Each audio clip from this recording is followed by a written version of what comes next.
The victory celebrations were brief and hollow. Across council space, billions counted their dead and surveyed the ruins of what they had been forced to become. The quorum were gone, but they had changed everything in their wake. The casualties were staggering. Entire fleets destroyed, dozens of worlds left lifeless by the initial sterilization protocol. J1 was lost, his consciousness scattered across the quorum network as they withdrew. His sacrifice had saved billions, but the surviving team members felt his absence like a missing limb. But the physical losses weren't the worst part. The moral cost was far higher. The Council had spent 1,000 years building a civilization based on honor, restraint, and dignity. In 6 months, they had thrown it all away to survive. They had learned to fight dirty, to lie, to use weapons they considered barbaric. They had allied with the Vakthor, the species they had sworn to destroy. They had become the very monsters they had once feared. And worst of all, it had worked. 3 months after the quorum withdrawal, the new Galactic Court was assembled. It was designed to address what everyone was thinking, but nobody wanted to say out loud, "What do we do with the humans?" The trial was held in the restored council chambers. The charges were extensive: war crimes, violations of the Galactic Conventions, use of banned weapons, torture, mass destruction of civilian infrastructure, genetic experimentation on unwilling subjects. The list went on for hours. Daehyun, Hana, Taesung, and Yuna stood before the court without defense attorneys. They had refused legal representation. When asked why, Daehyun had simply said, "Because we did it all." What's the point of arguing? The trial lasted 3 weeks. Witnesses testified about the horrors they had seen. Council soldiers described the brutal tactics. Civilian survivors spoke about their trauma. Medical professionals detailed the biological weapons that still gave them nightmares. Even some Vakthor representatives appeared, their testimony a strange mixture of respect and revulsion. The evidence was overwhelming. The humans were guilty of everything they were accused of and more. By any civilized standard, they deserved execution. But the court faced an impossible contradiction. These same humans had saved everyone. Without their tactics, without their brutality, the council would have fallen to the Vakthor and then been harvested by the Corium. Every living being in the galaxy owed their existence to the monsters standing trial. The deliberations took days. The court was split down every possible line. Some argued for execution as a matter of principle, others wanted pardons out of gratitude. Most fell somewhere in between, struggling with the weight of judging people who had done terrible things for necessary reasons. War Coordinator Vex testified on the humans' behalf, though his testimony was more complicated than simple defense. "They are exactly what we asked for," he told the court. "We sent a message into space begging for salvation." These humans answered. They never pretended to be heroes. They never claimed to be noble. They told us from the beginning what they were, and we accepted their help because we were desperate. Now we judge them for being what we needed them to be. The hypocrisy is ours, not theirs. Ambassador Thelios testified against them, but his words carried less conviction than before. "They violated every principle we hold sacred," he said. "They showed us the darkest parts of ourselves and called it strength.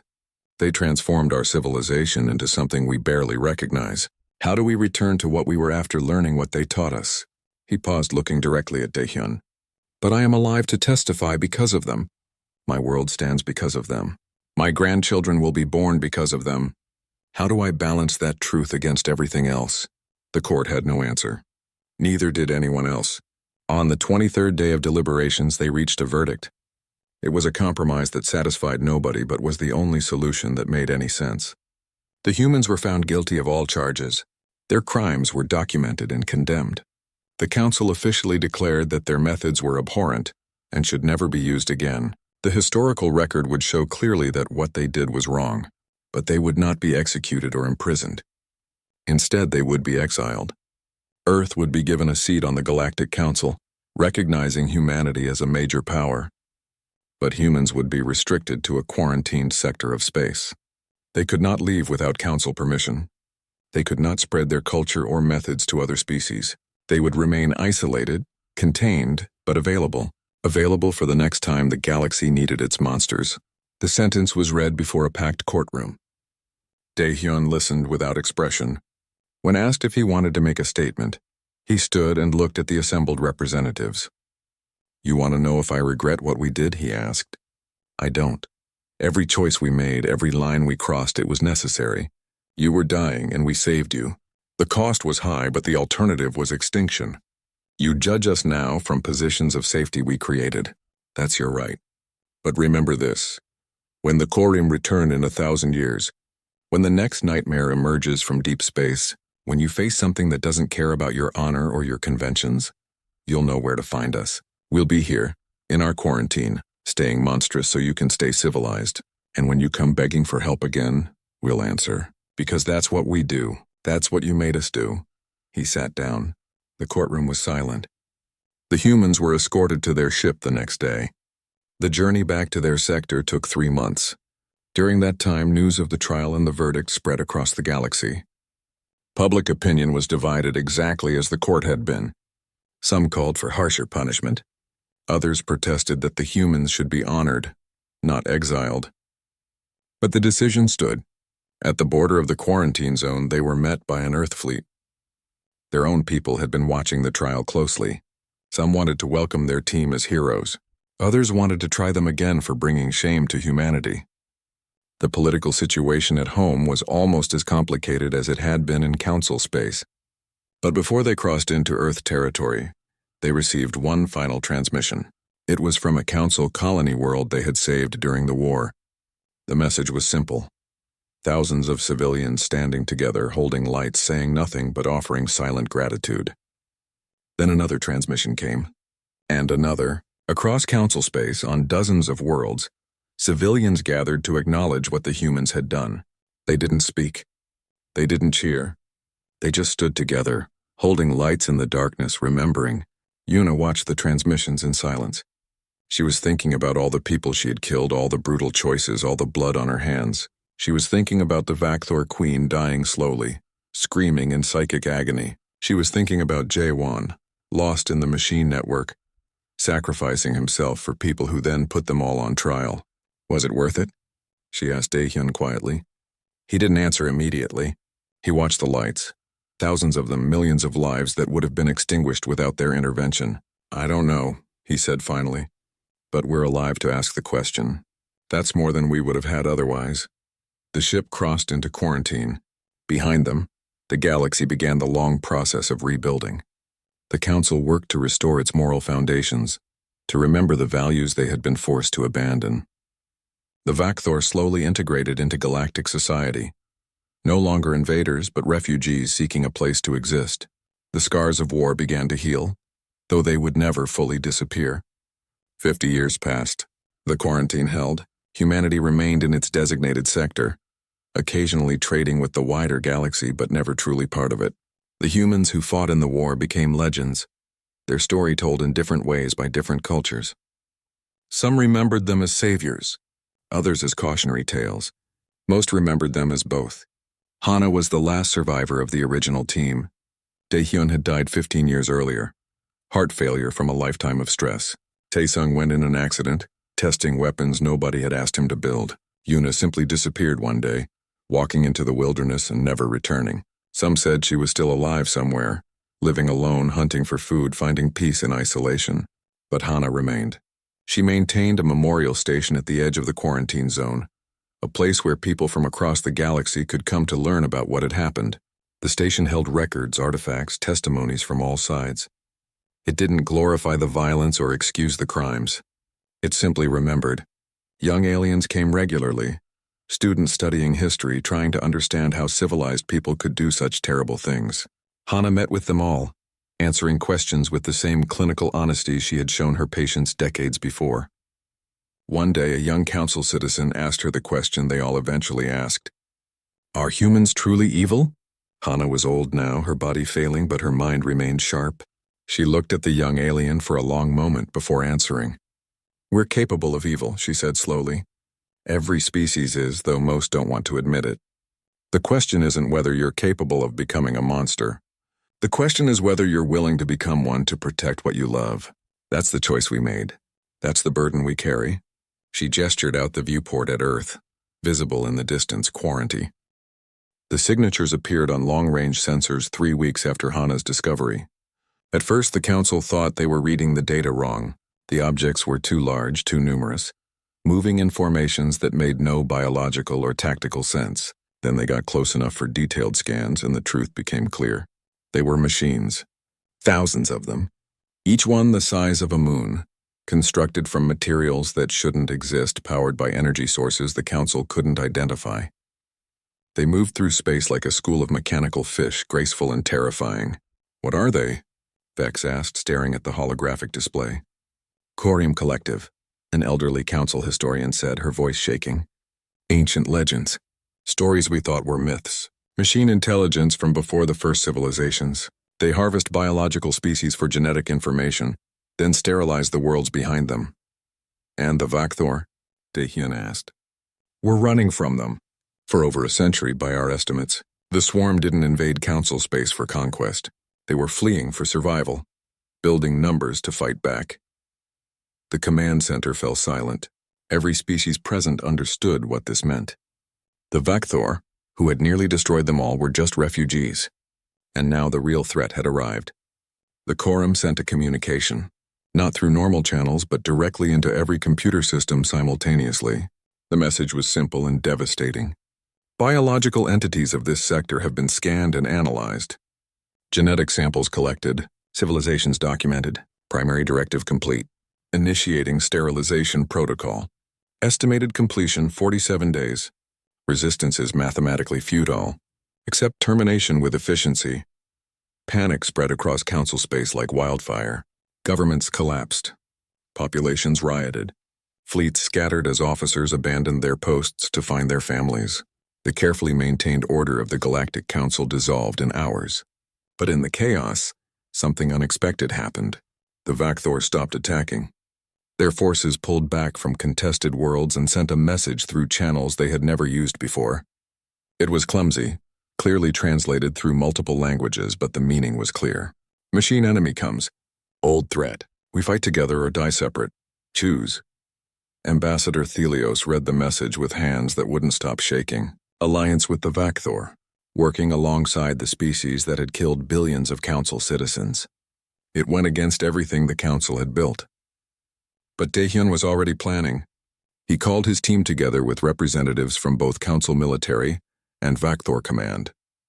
If the others found it strange to sit next to their sworn enemies, nobody mentioned it. "The Quorum operate on pure logic," Dahyun explained. "They calculate optimal outcomes and execute with perfect efficiency. That's their strength and their weakness. Logic is predictable. Logic can be exploited." "How do you exploit perfect efficiency?" a council admiral asked. "By being perfectly inefficient. By doing things that make no logical sense. By fighting in ways no rational mind would expect." Yuna had recovered from her mission on Theraxis, though she still coughed up black fluid occasionally from the spore infection. She studied the Quorum formation patterns and found something interesting. They coordinate through quantum entanglement. Each ship is connected to every other ship instantaneously. Perfect communication, zero lag. But that means they share processing power. What one knows, they all know. "So if we introduce bad information to one," Jaewon continued, "understanding immediately, we introduce it to all of them." "Not bad information," Dahyun corrected. "Impossible information. Paradoxes, things that can't be true but appear to be true. We break their logic with contradictions they can't resolve." Taesung looked at the Vakthor commander, a massive creature that smelled like rotting fruit and had too many eyes. "Your biological engineering. Can you create organisms that shouldn't exist? Things that violate natural laws?" The Vakthor commander's mandibles clicked in what might have been a smile. "Yes, we make confusion life. Things that hurt logic minds to see." Over the next weeks, the galaxy prepared for a war unlike any it had fought before. Humans, council species, and Vakthor worked together in an alliance born from desperation. The cooperation was uncomfortable, tense, and frequently broke down into arguments. But slowly, impossibly, they built a strategy. Hana did the unthinkable. She combined human and Vakthor genetics, creating hybrid organisms that shouldn't be able to live but did. Creatures that breathed vacuum and metabolized radiation. Things that existed in states between life and death. She violated every biological principle the galaxy knew, creating abominations that made even the Vakthor uncomfortable. "Why do these hurt to look at?" a council scientist asked, studying one of her creations through protective glass. Because they're impossible, Hana replied. They exist by breaking the rules the Korim use to understand reality. When the machines try to scan them, their logic systems crash trying to categorize them. Jaewon and a Vakthor bioengineer created digital viruses together. The engineer contributed organic code, patterns that mimicked living thought. Jaewon added human chaos, programming that made choices based on emotion and instinct rather than optimization. Together they built malware that thought like neither machine nor organic being, but something in between. Taesung worked with both species to develop new weapons. The Council contributed their understanding of energy fields. The Vakthor offered knowledge of explosive organic compounds. Taesung added human creativity for destruction. The result was artillery that shouldn't work according to known physics but functioned anyway through brute force and luck. Yuna trained teams from all three factions in ambush tactics. The Council soldiers struggled with the concept of attacking from hiding. The Vakthor drones had to learn to act independently from the hive mind. But slowly they adapted, learning to hunt rather than fight with honor.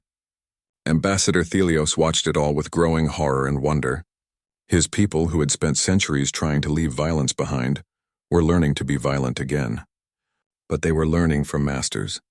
The humans taught them that honor was a luxury survival couldn't afford.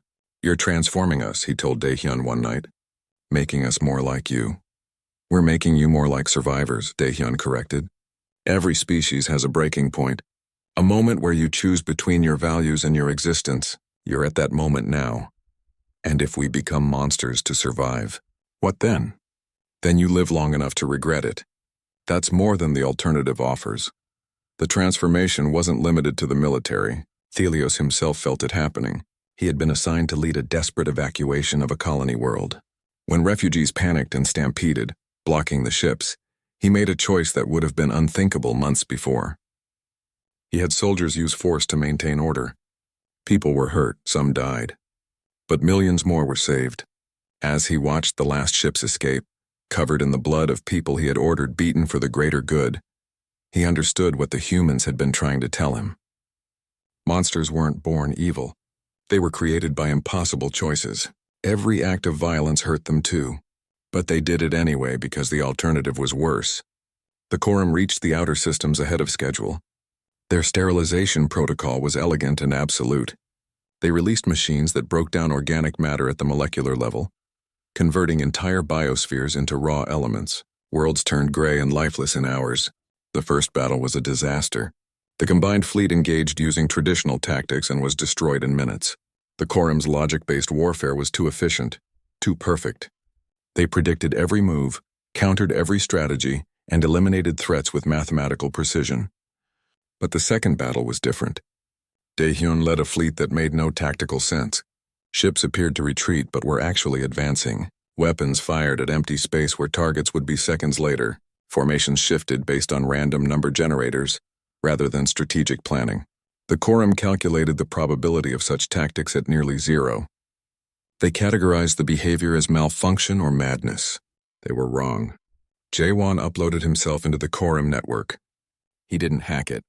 He became part of it, a virus made of human consciousness existing inside a machine collective. His last words before the upload were transmitted to the fleet.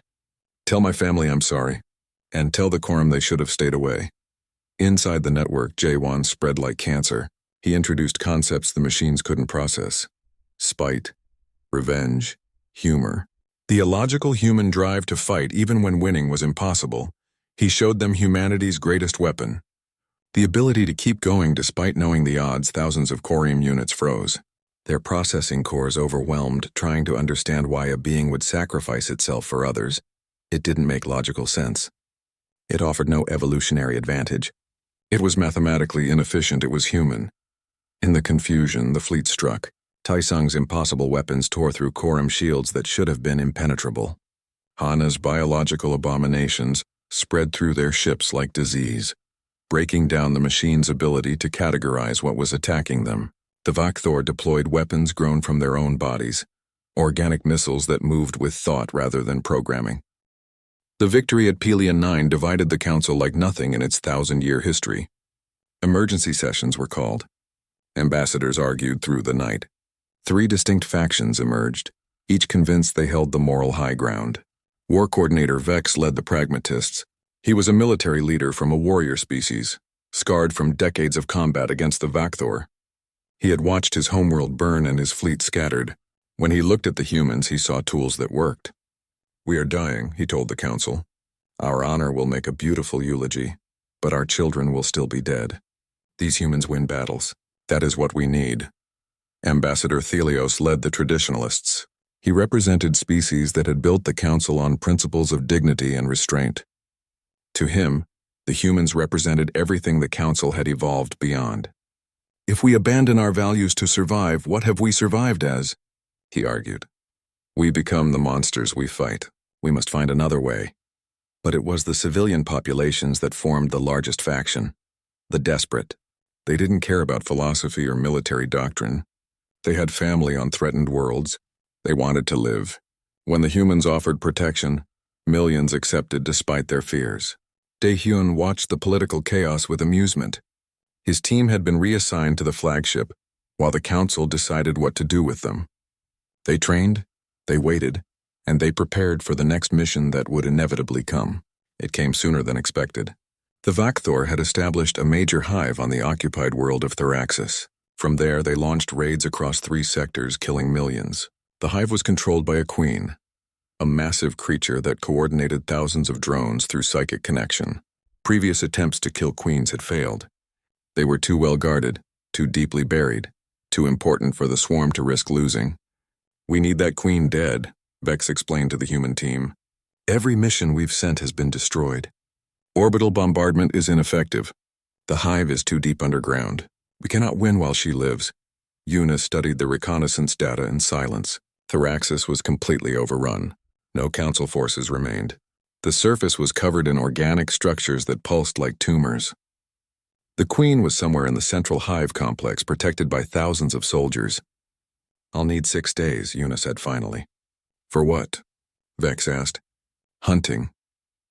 They dropped her alone on the far side of Theraxis, 50 kilometers from the nearest Vakthor outpost.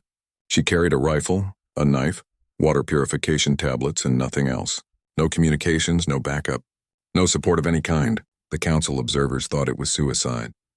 Thelios protested that sending someone alone violated every principle of military coordination, but Daehyun simply watched the dropship leave and said nothing. He knew Yuna better than anyone. She didn't need help. She needed targets. For 6 days, Yuna moved through hostile territory like a ghost.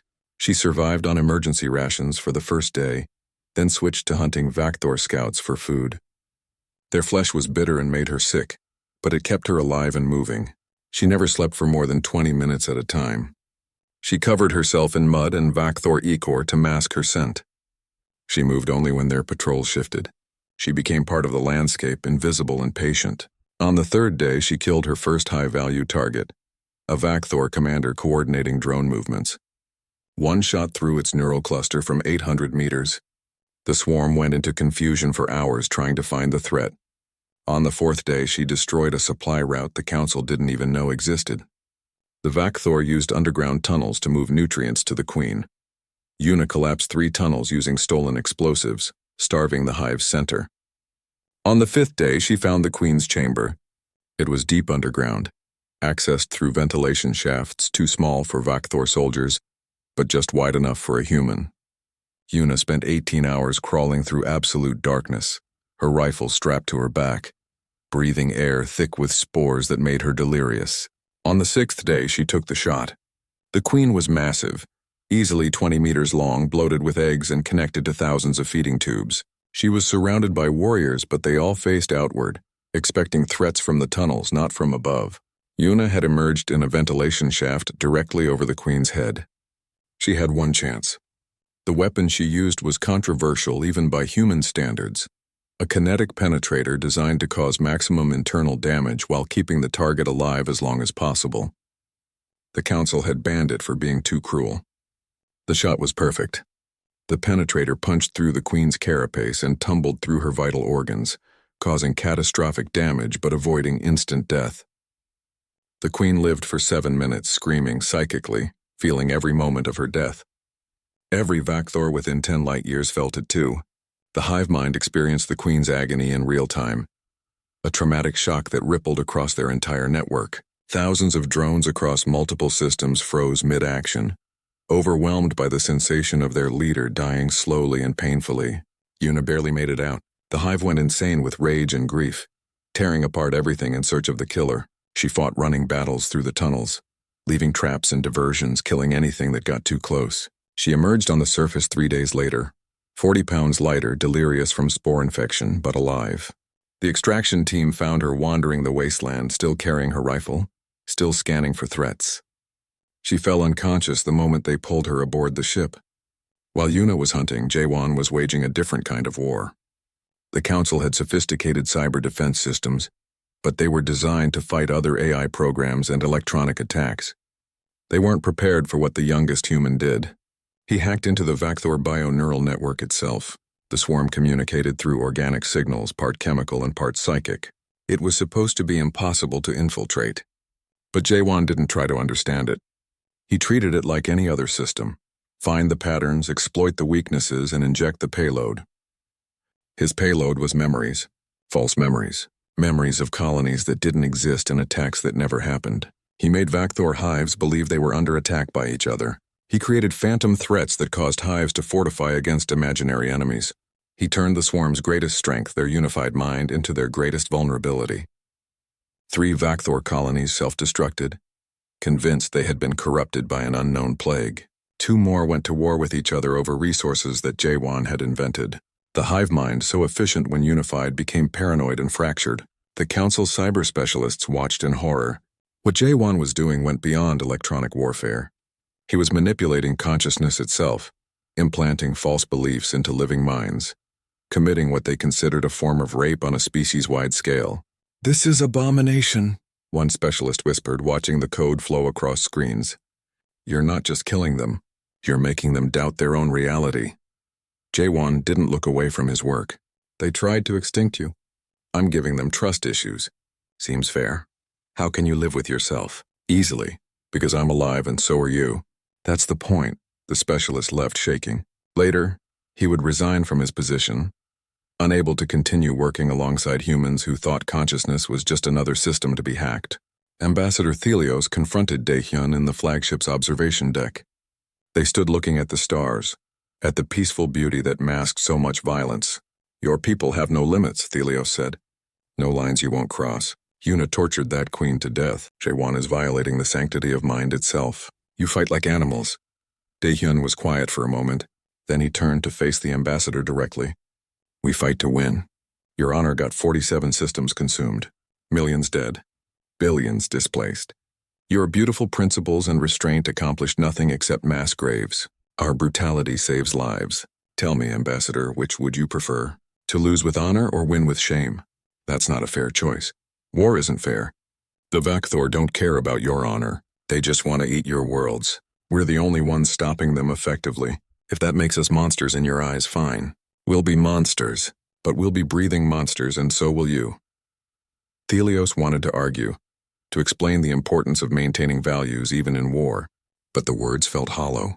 Since the humans arrived, the Vacthor advance had stalled for the first time in years. Worlds that would have fallen were still standing. People who would have died were still alive. Was that worth the price? Was survival worth losing yourself? He didn't have an answer. That night, Hana made a discovery that would change everything. She was studying captured Vacthor specimens, trying to understand their biology better. She found something in their genetic code that didn't belong. Evidence of tampering. Evidence of artificial acceleration in their evolution. She brought the data to Daehyun immediately. "They're not natural predators," she explained, highlighting sequences on the hologram.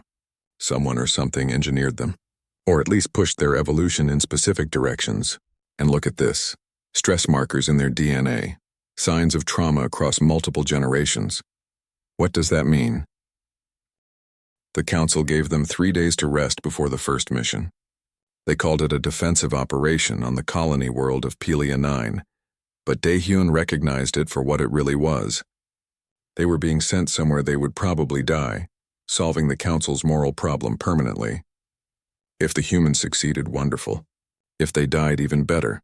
Pelia 9 was a small agricultural world with 2 million inhabitants. Intelligence reported that a Vakthor scouting force of several thousand had been detected approaching the system. The colony had minimal defenses and would fall within days. The Council fleet was stretched too thin to provide adequate support. They could spare one outdated frigate and a handful of soldiers to assist the human team. "They're sending us to die," Yuna observed, checking her rifle for the third time. "Probably," Daehyun agreed. "Let's disappoint them." The team landed on Palia 9 with 72 hours before the Vakthor arrived. The colony governor, a tall alien with purple skin and too many fingers, greeted them nervously. He had heard the rumors about Earth's representatives. He was not reassured by what he saw. "We have prepared fortified positions according to Council military doctrine," the governor explained, gesturing at a holographic map. "We will establish defensive perimeters around the main population centers and hold until reinforcements arrive." Daehyun studied the map in silence. Then he looked at Tae-sung. "How long to rig the water system?" 8 hours if we work fast," Tae-sung replied, understanding immediately. The governor's eyes widened. "I don't understand. What does the water system have to do with defense?" "Everything," Daehyun said. "Show me the fuel depots, the mining equipment, and the chemical processing plants. We have work to do." The Council military advisors watched in growing horror as the humans transformed the peaceful colony into a death trap. They violated every rule of engagement, ignored every safety protocol, and treated civilian infrastructure as ammunition. Tae-sung connected explosives throughout the underground water network, mixing in combustible materials from the fuel depots. J1 hacked into every computer system, turning the colony's automated systems into weapons. Traffic signals, manufacturing robots, even the agricultural drones were reprogrammed with new purposes. Yuna mapped out every sight line, every angle, every position where she could kill from distance. She had the governor evacuate buildings that blocked her shots, relocating thousands of confused civilians. Hana established medical stations, but not where the council advisors suggested. She placed them in locations that would be overrun quickly, stocked with supplies that looked valuable, but were actually contaminated with chemicals that would poison Vakthor biology specifically. "This is madness," one council officer protested. "You're destroying the colony to save it." "We're destroying the colony to kill them," Daehyun corrected. "Your way, you lose the colony and everyone dies. Our way, you lose the colony but people survive. Choose." The Vakthor arrived ahead of schedule. They came in a swarm of organic ships that looked more like tumors than vessels, dropping thousands of creatures onto the surface. They were insect-like with hard shells, multiple limbs, and mandibles designed to tear through flesh and metal equally. The council forces immediately retreated to their fortified positions, following doctrine exactly as trained. They would establish a perimeter, call for orbital support, and hold until the fleet arrived. It was the proper military response, tested and refined over centuries of warfare. The humans did something else entirely. As the Vakthor swarmed toward the population centers, Jae-won activated his programs. Automated vehicles suddenly accelerated into the swarm, exploding on impact. Manufacturing robots grabbed Vakthor soldiers and dragged them into industrial crushers. Agricultural drones dumped pesticides that were useless against Earth insects, but devastatingly effective against alien biology. The Vakthor adapted quickly, as they always did. They learned to avoid the automated systems and pressed forward. They reached the outskirts of the main city, where thousands of humans and aliens cowered in shelters. Then Tae-sung detonated the water system. The underground network exploded with tremendous force, but the water didn't just spray upward. It was mixed with fuel, with chemicals, with materials that burned hot and spread fast. The streets flooded with fire. The Vakthor, seeking shelter in the underground tunnels, found themselves trapped in an inferno that melted their shells and cooked them alive. The screaming was terrible. The Vakthor had a hive mind, which meant they all felt each death simultaneously. Thousands dying in fire created a psychic shock that stunned the entire swarm. That's when Yuna started shooting. She had positioned herself in a tower with a perfect view of the killing field. She fired methodically, one shot every 3 seconds, each bullet finding a Vakthor commander or communication node. She didn't waste ammunition on regular soldiers. She cut off the swarm's ability to coordinate, turning them from an organized force into a confused mob. The council forces, seeing the chaos, finally counterattacked. It was barely even a fight. The Vakthor, burned and leaderless and traumatized, broke and fled.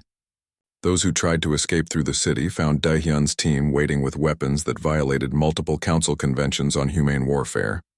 Within 6 hours, the battle was over. The Vakthor force was completely destroyed. Not a single enemy soldier escaped. Palia 9 was saved. The cost was catastrophic. 30% of the colony's infrastructure was destroyed.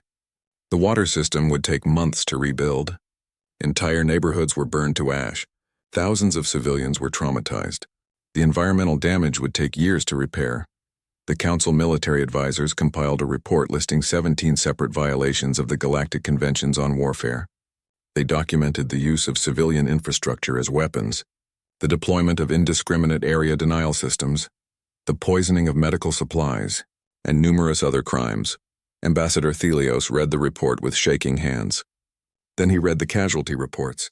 Human team, 0 deaths, 0 serious injuries. Council defenders, minimal casualties. Civilian population, 98% survival rate. Enemy forces, total annihilation. Across Council space, military commanders studied the battle data with mixed feelings. The humans had won decisively, but at what cost to their souls? The Vakthor hive mind, however, had a simpler reaction. For the first time in their expansion across the galaxy, they felt something new, something they barely understood: fear. These new creatures didn't fight like prey. They didn't establish defensive positions and wait bravely for death. They didn't follow rules or honor codes or even basic military logic. They turned everything into a weapon.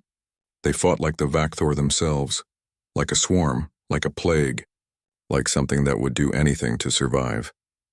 The hive mind remembered the sensation of thousands dying in fire, feeling their pain all at once. It remembered the systematic destruction of its command structure. It remembered being hunted rather than hunting. And for the first time in decades, the Vakthor advance paused. Not because they were defeated, but because they needed to reassess. They had encountered something unexpected, something dangerous. On Palia 9, Hana was treating the wounded in a makeshift hospital. A council medic approached her, disturbed by her methods. She worked with cold efficiency, prioritizing patients by survival probability rather than severity of injury. She used techniques that bordered on experimental. She showed no emotion, no compassion, just clinical determination to keep people alive. "How can you work like this?" the council medic asked. "Where is your empathy?" Hana didn't look up from her patient. "Empathy doesn't stop bleeding. Empathy doesn't repair organs. Empathy doesn't save lives. I do. If you want them comfortable, find someone else. If you want them alive, stay out of my way." The council medic backed away, unsure whether to be grateful or horrified. In the command center, Daehyun was reviewing the battle data when Ambassador Thelios arrived. The ambassador looked older somehow, worn down by difficult choices. "You won," Thelios said quietly, "but you destroyed half the colony to do it." "The colony can be rebuilt," Daehyun replied. "The people can't be resurrected. We saved 98%. Your doctrine saves maybe 30% on a good day. The math is simple. There is more to war than mathematics, Captain. There is honor, there is dignity, there is survival," Daehyun interrupted. "Everything else is luxury. You asked us here to help you survive. We're doing that. If you want honor instead, send us home and go extinct with your principles intact. Your choice." Thelios left without responding. He wanted to argue, to defend the council's values, to explain that some things were worth dying for. But another alert had just come in. Another world was under attack. More millions would die without help. And now the galaxy knew that help existed. Terrible, brutal, effective help. Word of the victory spread quickly through both sides. The council species looked at the humans with newfound fear and desperate hope. The Vakthor swarm adjusted its tactics, routing around human-defended systems when possible. The war had changed. The humans had shown that the Vakthor could be beaten, but they had also shown what it cost to beat them. The question now was whether the galaxy was willing to pay that price. In the dark between stars, the Vakthor hive mind pulsed with new information. The emergency beacon had been broadcasting for 3 months before anyone answered. In the Grand Chamber of the Galactic Council, 12 species stood together for what might be the last time. Their worlds were dying, their fleets were scattered. Their hope was nearly gone. Ambassador Thelios looked at the holographic display showing the latest casualty reports. Another colony world had fallen overnight. The Vakthor swarm had consumed its entire population in less than 6 hours. That made 47 systems lost in 3 years. At this rate, the Council would cease to exist within a decade. "We have no choice," Thelios said, his voice heavy with exhaustion. "We must activate the ancient protocol." The other ambassadors shifted uncomfortably. The protocol had not been used in over 1,000 years. It meant admitting defeat. It meant begging unknown civilizations for help. It meant confessing that the mighty Galactic Council, with all its technology and wisdom, could not protect its own people. But they were desperate. So they sent the beacon into the darkness of space, calling for champions, for warriors, for heroes who might save them from extinction. Earth received the signal on a Tuesday. Captain Dae-Hyun sat in the briefing room of the United Earth Command, watching the decoded message play on repeat. He was a hard man with harder eyes, the kind of eyes that had seen too much and felt too little. His military record was sealed. Most of it was redacted. The parts that remained made career officers uncomfortable. "They want champions," the commander said, standing at the head of the table. "Noble warriors, heroes bound by honor and courage." Dae-Hyun smiled, but there was no warmth in it. "And you're sending us instead?" "We're sending what works," the commander replied. "The galaxy is facing extinction. They don't need heroes. They need results." The team assembled over the next week. 5 people who should have been in prison or dead. 5 people who had done terrible things for what they believed were necessary reasons. 5 people the Earth wanted to forget. Specialist Hana arrived first. She had been a combat medic during the resource wars, famous for keeping soldiers alive when they should have died. The military praised her at first, then investigated her methods.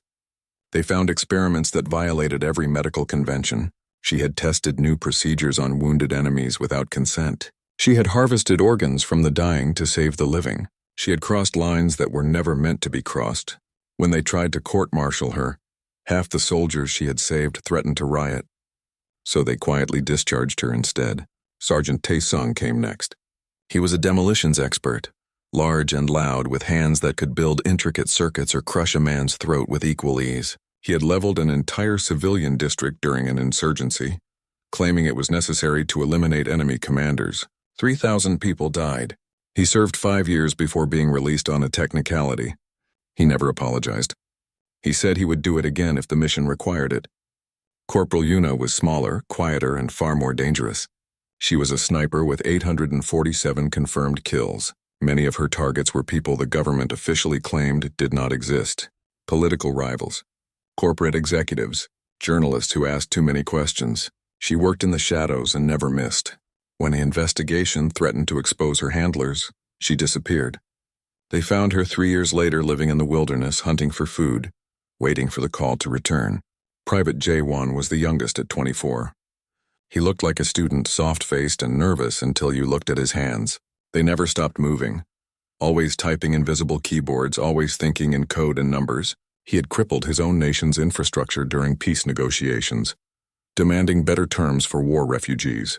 Millions lost power, water, and communications for 3 days. He claimed it was the only way to make the politicians listen.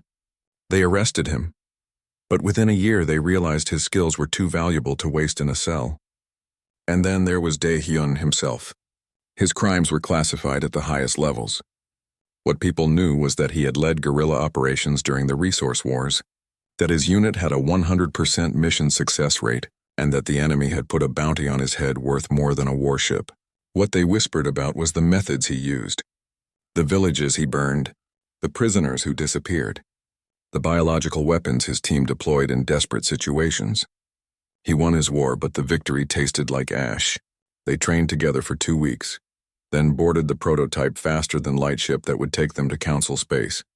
The journey took 3 months. They spent the time preparing, studying the alien species, learning the language, understanding the threat. The Vakthor swarm was unlike anything humanity had encountered. They were parasitic, hive-minded, and utterly relentless. They consumed entire biospheres, breaking down organic matter and converting it into more Vakthor. They had no interest in communication or coexistence. They simply spread and consumed and spread again. The Council had fought them with honor and courage, using traditional military tactics refined over millennia. They had lost every major engagement. When the human ship emerged from faster-than-light travel at the edge of Council space, they were immediately surrounded by defensive platforms and patrol ships. Daehyun opened a communication channel and identified his team as Earth's response to the distress beacon. The Council flagship arrived within hours. It was beautiful, all elegant curves and shimmering energy fields designed to inspire awe and project power. The human ship looked like an industrial accident by comparison, all function and no form. The teams met in the flagship's ceremonial hall. Ambassador Thelios stood with his staff, expecting to greet noble warriors from a distant world. He had prepared speeches about unity and honor, about standing together against the darkness. Then he saw the humans and the speeches died in his throat. The Council had extensive scanning technology. They analyzed the newcomers immediately, reading biometrics, psychological profiles, and genetic markers. What they found horrified them. These creatures had evolved as apex predators on a death world. Their ancestors had hunted animals 10 times their size to extinction. They had survived ice ages, plagues, and constant warfare. Their history was written in blood and fire.